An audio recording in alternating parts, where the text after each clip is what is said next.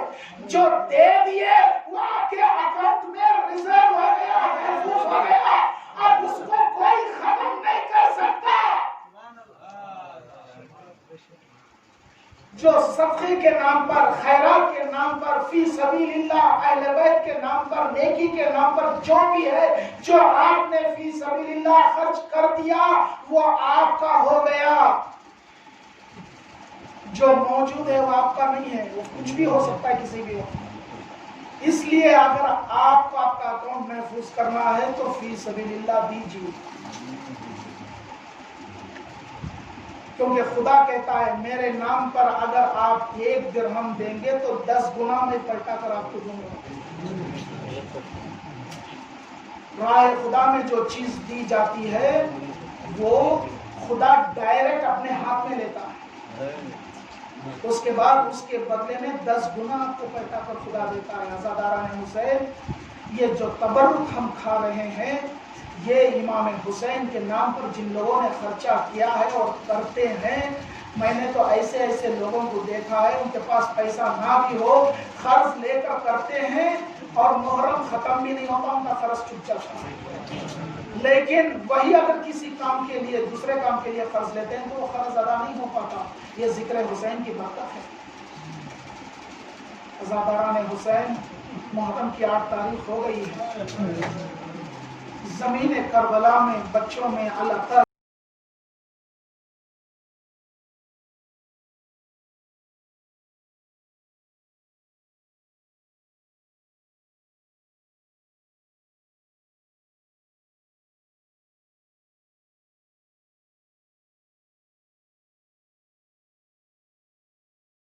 اور فوج کی نشان ہرے تیغ زر گل تھا کہ رون ڈالا ہے لشکر کے باپ کو، حمازیوں بجھا دو حسن کے چراغ، گھبرا گئے یہ سن کے صدا سرورِ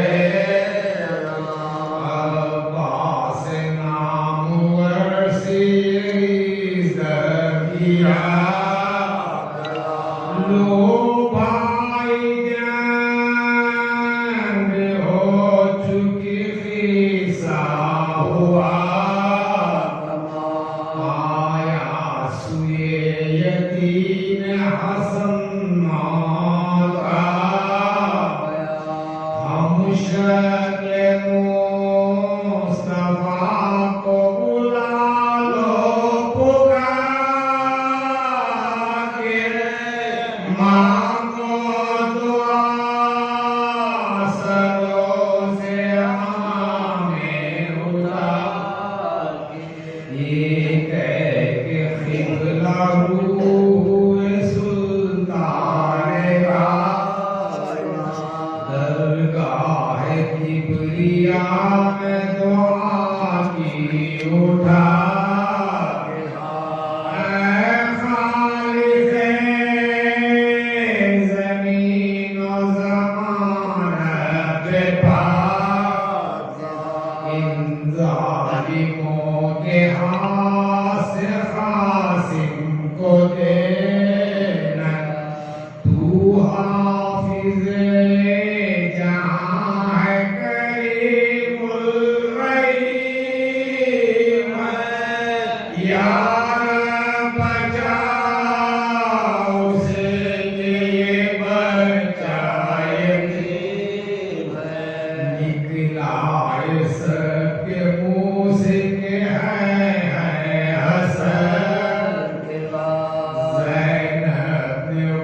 حسن کا نگاہ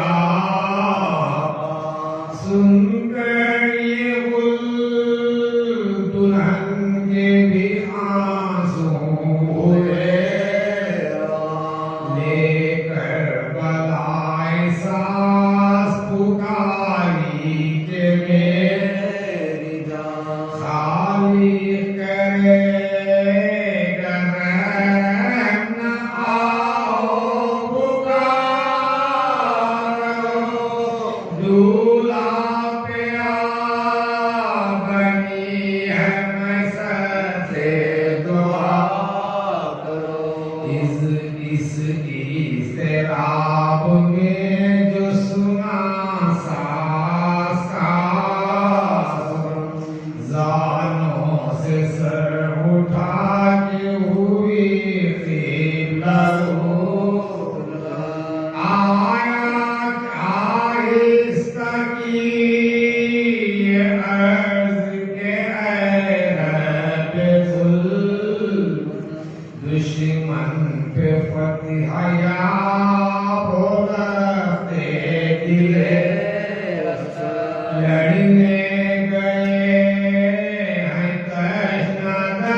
کسی نے فرق پہ ایک گلزار